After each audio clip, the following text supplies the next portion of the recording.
Morning, welcome back to my channel. আশা করি তোমরা সবাই খুব ভালো আছো, আমিও ভালো আছি। তো এখন অনেকটাই সকাল ওই 7:45 মতো বাজে।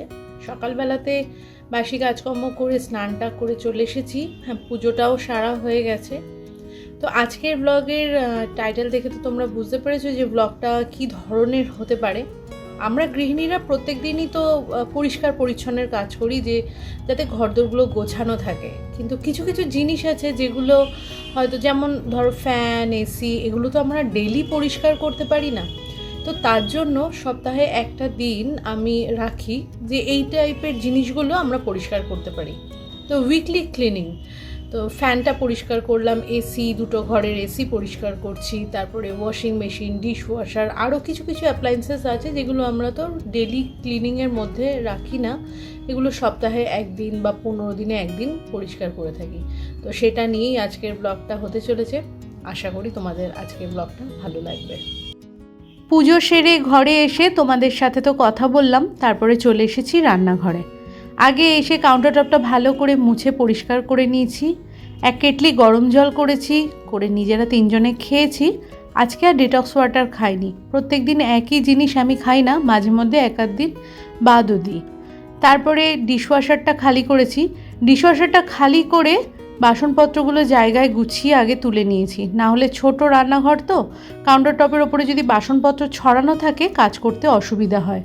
তো এই যে বড় বাটিটা, এটা ডিমের বড় বাটি, এটা ডিম রাখি আমি এর মধ্যে আসলে।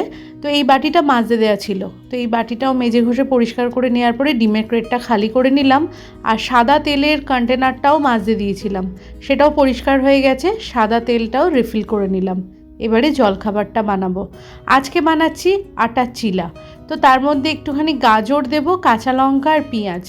শীতকালীন যে গাজরটা পাওয়া যায় সেই গাজরের স্বাদটা কিন্তু ভীষণ মিষ্টি, সেজন্য একেবারে খুব একদম কুচি করলাম না, একটু মুখে পড়লে কিন্তু চিবিয়ে খেতে বেশ ভালোই লাগে। কোনো এক বন্ধু আমার কাছে আমার কিচেনের মাপটা জানতে চেয়েছিলে, তো বলতে হয়তো একটু দেরি হয়ে গেল। তো আমার রান্নাঘরের হাইট আছে 12 ফুট, চওড়া হচ্ছে 6 ফুট, আর লম্বা হচ্ছে 14 ফুট। তোমার নামটা এই মুহূর্তে আমার মনে পড়ছে না, যদি তুমি আজকের ব্লগটা দেখে থাকো তাহলে কমেন্টের মাধ্যমে অবশ্যই আমাকে জানিও। আটার ডাব্বাতে আমার একটা গোল হাতা দেওয়া থাকে, আমি সেই হাতা মেপে আটা মেখে রুটি করি, বা এই চিলা বানালেও আমি সেরকমভাবে হাতা মেপে নিই।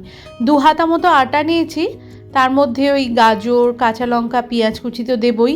তার আগে লবণ দিয়ে ভালো করে আটাটাকে এরকম জল দিয়ে গুলে নিলাম। গোলানোর সময়তে খেয়াল রাখতে হবে কোথাও যেন দলা বেঁধে না যায়।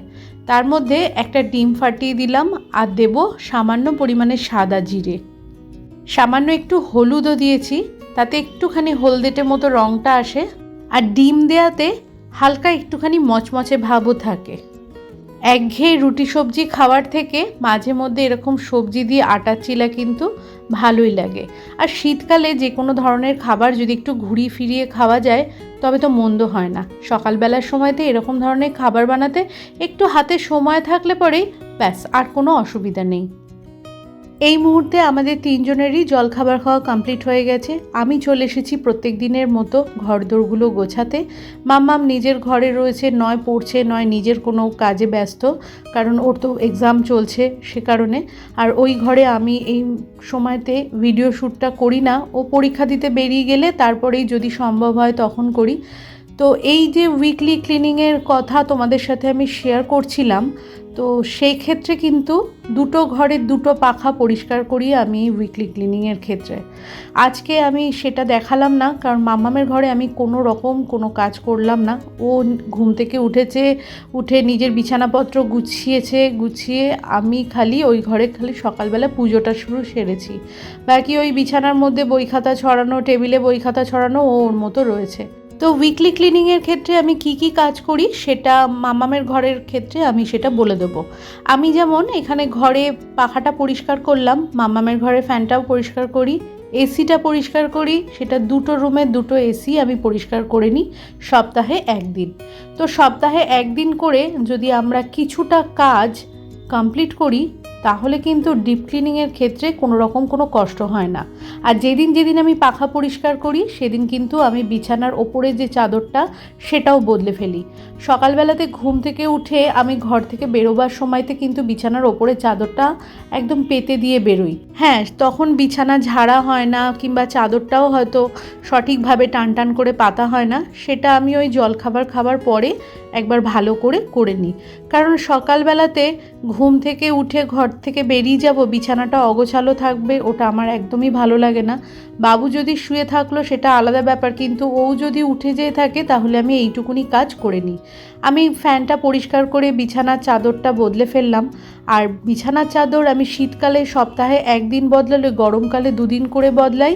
আর গরমকালে তো পাখাটা বেশি চলে, সেই জন্য সপ্তাহে 2 দিন আমাকে ফ্যানটা পরিষ্কার করতেই লাগে। তারপরে এসিটাও মোছা, আমি দুটো ঘরেরই এসি পরিষ্কার করে নিই সপ্তাহে একদিন করে। কিন্তু মামামের ঘরটা তো আমি দেখাবো না, সেটা আমি বলেই দিলাম। সুইচ বোর্ড, যতগুলো সুইচ বোর্ড আছে আমি সপ্তাহে একদিন এটা ক্লিন করি। আমার ঘরের সুইচ বোর্ড দুটো আছে, সেটাও আমি পরিষ্কার করি। দুটো ফ্যান, দুটো এসি, এরকমভাবে আমি সপ্তাহে একদিন পরিষ্কার করে নিই। আমার ঘরের বিছানাটা বড্ড বেশি ব্যবহার হয় শোয়া বসা সমস্ত কিছুর ক্ষেত্রে। শীতকালে সপ্তাহে একদিন করে আমি বিছানার চাদরটা বদলাই। আর গরমকালে সপ্তাহে 2 দিন করে ভিতরের চাদর ওপরে যে পাতি সেই চাদরটা অল্টারনেট ডেতে আমি বদলে ফেলি। আর গরমকালে তো যা পরিমাণ ঘাম হয় তাতে যেন মনে হয় 2-3 দিনের বেশি সেই চাদরে আর শুতেই ইচ্ছা করে না। কাঁচা পরিষ্কার চাদর থাকলে পরে ঘরের লুকসটাও যেমন একদম বদলে যায়, তেমনি সেইখানে শুতে বসতেও কিন্তু একটা শান্তি লাগে। বিছানাটার চাদর যদি মাঝে মধ্যে বদলে দেওয়া হয় তাহলে দেখবে ঘরের জিনিসপত্র যতই ঘরদোর সাজানো গোছানো হোক না কেন, বিছানাটা পরিষ্কার পরিচ্ছন্ন থাকলে পরে কিন্তু ঘরের চেহারাটা একটা আলাদাই রূপ নেয়। এখন যেহেতু ফ্যান চালাতে হয় না, সেই জন্য ফ্যান পরিষ্কার করার পরে অল্প একটু আধটু ধুলো পড়েছে। এমনি সময়তে আমি প্রত্যেক দিন যখন ঘরদোর মুছি সেই সময়টাতেই শুধু ফ্যানটা চালাই। তারপরে ওই এসিটা পরিষ্কার করার সময়তে এসির আশেপাশে দেয়াল টেয়ালগুলোতে একটু যা ধুলো টুলো ছিল আমি সবটা ভালো করে পরিষ্কার করে নিয়েছি। সে কারণে যেটুকুনি যা ধুলো ছিল আমি ঘরটা ভালো করে ঝাড় দিয়ে নিলাম। সকালবেলাতে তো একবার মোছা আছেই, মুছতে আর লাগবে না, ভালো করে ঝাড় দিয়ে পরিষ্কার করে নিলাম।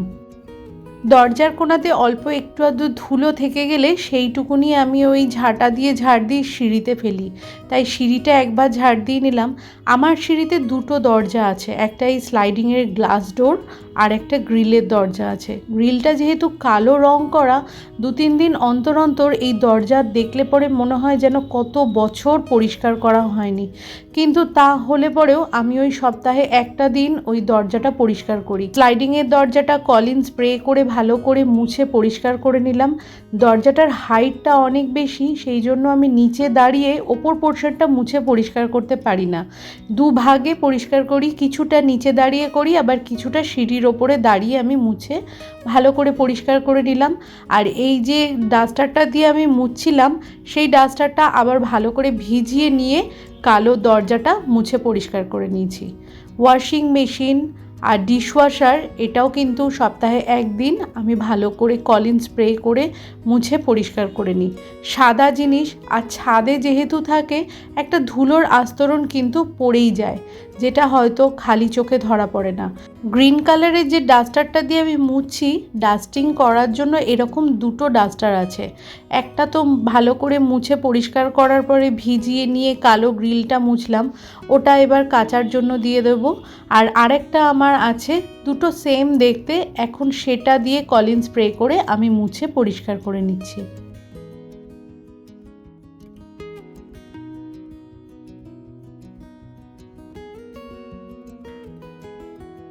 চলে এসেছি দুপুরের রান্নার জোগাড় করতে।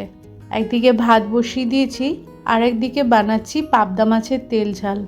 তবে আজকে রান্নাটা একটু অন্যরকম করে করছি। অন্য সময়তে খালি জিরে বাটা দিয়ে করি, আজকে আদা লঙ্কা টমেটো জিরে বাটা দিয়ে মাছটা বানাচ্ছি।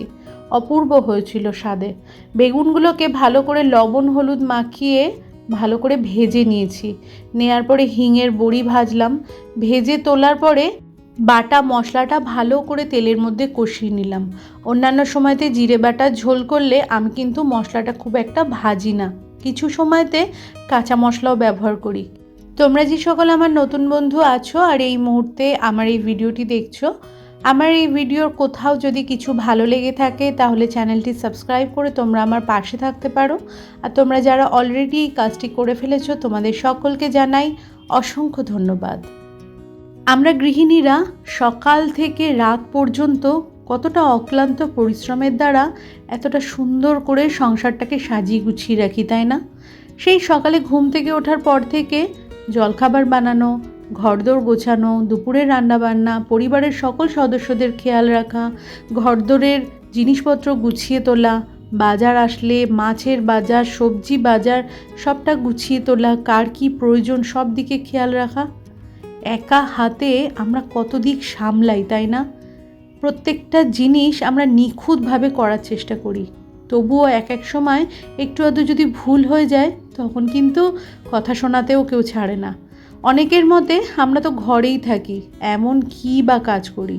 তবে এটুকুনি মনে করি যে সময়টা আমরা ঘরে বিনা পারিশ্রমিকে কাজ করে চলি, এতটা সময় যদি আমরা বাইরে কোথাও লাগাতাম তাহলে মোটা টাকার মাইনে কিন্তু মাস শেষে ঘরে আসতো। বিছানা চাদর টাদর তুলে ওয়াশিং মেশিনটা চালিয়েও দিয়েছিলাম, কাছাকাছি হয়ে গেছে, মেলে দিয়ে স্নান টান করে নিয়ে দুপুরের খাবারটা সার্ভ করেছি। ভাত, কলমি শাক ভাজা আর পাবদা মাছের তেল ঝাল। আজকের ভিডিওটা এইটুকুনি রইল। তোমরা ভালো থেকো, সুস্থ থেকো, দেখা হচ্ছে নেক্সট ব্লগে। ততক্ষণের জন্য টাটা।